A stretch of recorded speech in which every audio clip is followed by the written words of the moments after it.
আজকে আমি আপনাদেরকে পরিচয় করিয়ে দেব চাঁদপুর পলিটেকনিক ইনস্টিটিউটের সাথে। এটি চাঁদপুর জেলা শহর থেকে প্রায় 50 কিলোমিটার দূরে কচুয়া উপজেলা অবস্থিত। 2005 সালে বাংলাদেশ কারিগরি শিক্ষা বোর্ডের অধীনে চাঁদপুর পলিটেকনিক ইনস্টিটিউট প্রতিষ্ঠিত হয়। এতে 5টি টেকনোলজি রয়েছে: diploma in computer technology, construction technology, electronics technology, refrigeration and air conditioning technology ও সিভিল টেকনোলজি। 2010 সালে এতে দ্বিতীয় শিফট চালু হয়। কনস্ট্রাকশন টেকনোলজি ব্যতীত প্রতি টেকনোলজির প্রতি শিফটে 48টি করে আসন রয়েছে এবং কনস্ট্রাকশন টেকনোলজির উভয় শিফটে 120টি করে আসন রয়েছে। ক্যাম্পাসের উত্তর ও দক্ষিণ দিকে 2টি 5তলা ভবন এবং পূর্ব ও পশ্চিম পাশে 2টি 2তলা ভবন রয়েছে।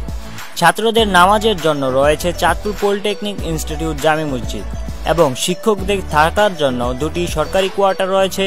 ছাত্রদের খেলাধুলার জন্য রয়েছে একটি মাঠ। মাঠের চারপাশের একাডেমিক, প্রশাসনিক ও ওয়ার্কশপ ভবনগুলো প্রতিষ্ঠানটিকে ভিন্ন আঙ্গিকে ফুটিয়ে তুলেছে।